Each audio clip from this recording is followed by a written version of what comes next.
morning. Today we're going to make a Victoria sandwich cake. It's going to be a very simple process. The recipe that I use is simply weighing your eggs in their shells. So I've weighed my 3 eggs and that's about 197 grams. I'm then going to use equal quantity of butter, sugar, self-raising flour to the weight of the eggs.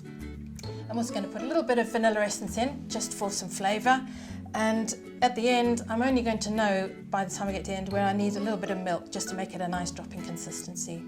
And today I'm also going to be doing the creaming method. So that's going to be where I beat the butter and sugar together till it's light and fluffy, and then gradually add the eggs and then fold in the dry ingredients. So now we're ready to actually get on and do our mixing. So I've got my butter here, which is at room temperature. It's really important that this is at room temperature, otherwise it's not going to cream in very well. So I'm going to put my butter into my mixer, and then I'm going to put my caster sugar in as well. I'm going to put the beater on and beat it at about medium to high speed for about 5 to 10 minutes. Again, it depends on your quantity as to how long that might take. But eventually we're going to get to a very light, fluffy kind of finish.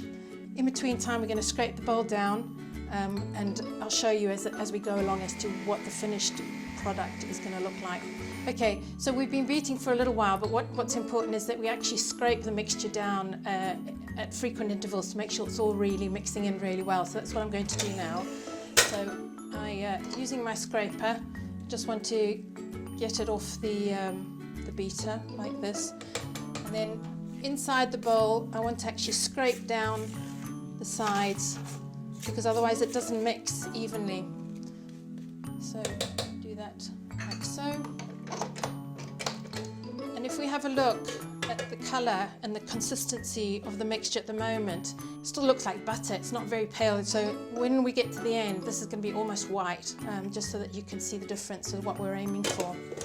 Put that back in the stand and we carry on beating. We're beating our butter and sugar.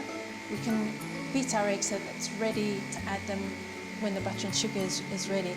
You can use a hand whisk if you like, but I like to use an electric beater just to whip them up better. It breaks down the egg better and then it makes it easier to pull. And it really is just a light whisk. So switch it on.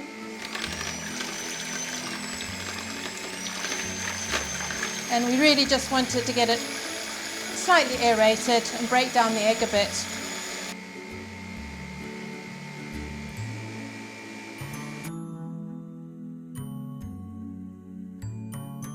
Now we've got a nice light fluffy texture for our butter and sugar, so we're ready to start adding the eggs, which we've lightly beaten. And these eggs must be at room temperature. If you start to add cold eggs to your whipped up butter and sugar, it's going to curdle, and that's not what you want. So we've put our beater on at a very sort of slow speed, and we're going to start adding this roughly about a tablespoon at a time, because we want to create an emulsion. We don't want it to curdle. We want to create as much air into this mixture as possible. So at this stage, I'm just going to stop the mixer because I want to scrape it down again just to make sure that everything's being mixed in correctly. So it's literally just to scrape down like this, and we carry on. So at this stage where I'm watching this mixture and I can see that it's starting to get quite slightly grainy, which kind of indicates it might just start to curdle. You can see that. It doesn't really matter if it does curdle because it'll all come together again when you add the dry ingredients. But what I tend to do at this stage is rather than force it into that, what I'm going to do is start to add my dry ingredients, and I'll add the egg once I've put the dry ingredients in, so you're still getting the same amount of liquid in here. So that's what I'm going to do now. And I'm just going to put in about a dessert spoon at a time and just mix it in slowly.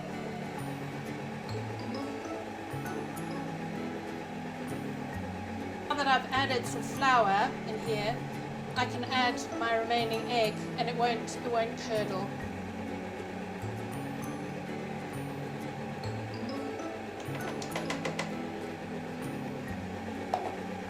And I continue to just add the flour slowly.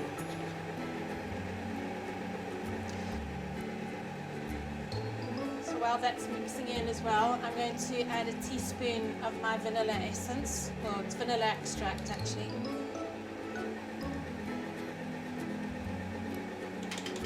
Just gives it a nice flavour. You could add lemon zest at this stage if you wanted to, rather than vanilla, if you wanted actually more of a lemon cake.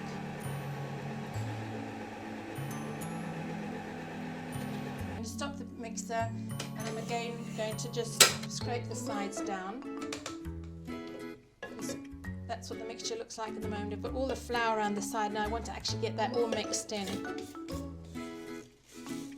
If you don't mix it in, when it bakes, you'll get funny pockets in the sponge.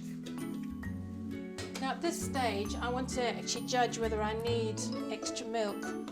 And I think I do, because what I'm aiming for is what we call a drop-in consistency. So when I do that, it should drop off the spatula very easily, but you can see it doesn't. So I've got a little bit of milk here. It doesn't matter if it's full cream or skimmed or whatever. It's more just having the liquid. So using a tablespoon, you don't want to add too much too quickly, but my judgment sort of tells me I'm probably going to need at least 2, I would say maybe 3 tablespoons of milk in there. Just want to slowly mix that in, and then we'll do another test just to see if we think we've got enough liquid in the cake. So you can see that's probably about right now. It's starting to drop off the spatula a bit more. So we're now ready to put the mixture into our cake tins. Start out by just roughly estimating, putting 3 or 4 dollops in each, till all the mixture's used up, and then I'm going to use a set of scales and actually weigh them. Okay, so we want to make sure that each tin has got the same amount of quantity of mixture in. So I've turned my scales on, make sure they're on 0, and I put it on, weigh it. That's 546 grams. Weigh the next one. That's 500 grams. So this one is weighing less than that. So all we want to do is take a spoon and just roughly maybe about 520. So that's 521 now, 522. Weigh the other one. 523, and that's fine. That's exactly right. We've got equal quantity of our mixture in our tins. We now need to make sure that it's leveled. And I use a technique where I actually use a spoon, but it's almost like a pressing action. If you try to spread it, sometimes your parchment paper in its bottom slides about. And what you want to do is this sort of pressing motion, almost like a rolling motion, I suppose, with a spoon, actually enables you to get right into the corners of your tin. And we're going to now put it into a preheated oven in about a middle shelf at 175 degrees.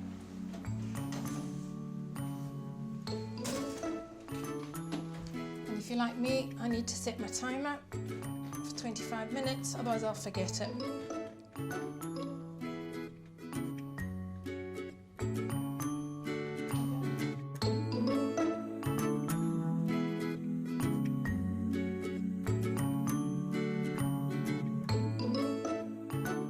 Our cakes are ready. They're nicely golden brown, not too burnt.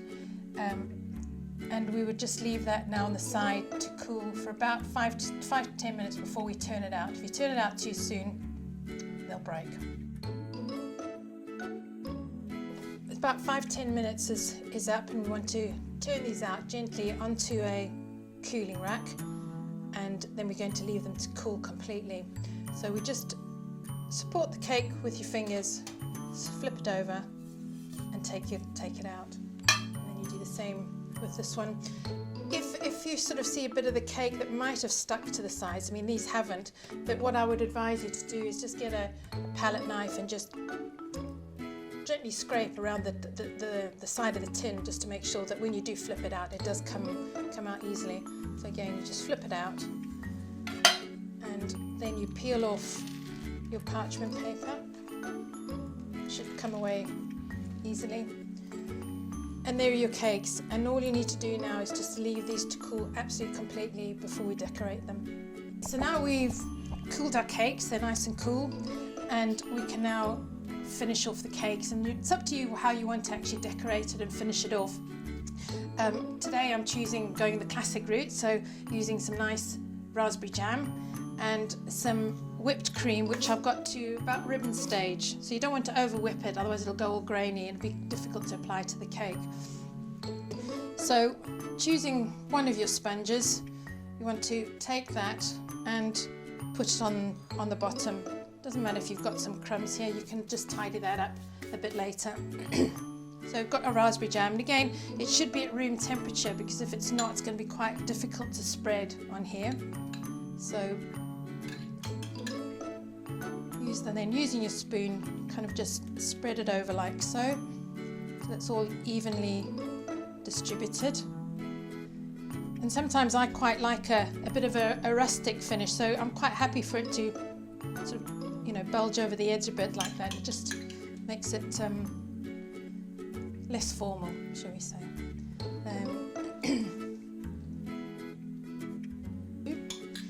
And then we take our cream. Again, I say it should be just holding its form, its body, and just gently put on. Again, it's literally just how much you might want to apply. I can actually use my spoon with the jam, it doesn't really matter because it's all going to mix in. And you gently just spread it.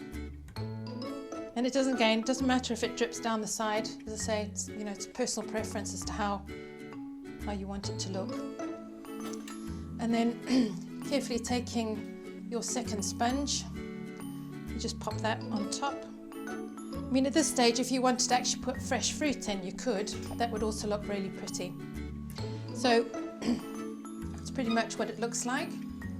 And then again, just very simply, I'm going to finish it off with a dusting of icing sugar.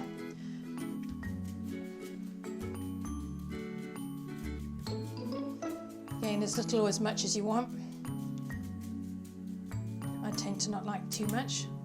It's all personal preference. And there you have your classic Victoria sandwich cake with raspberry jam and cream. Enjoy.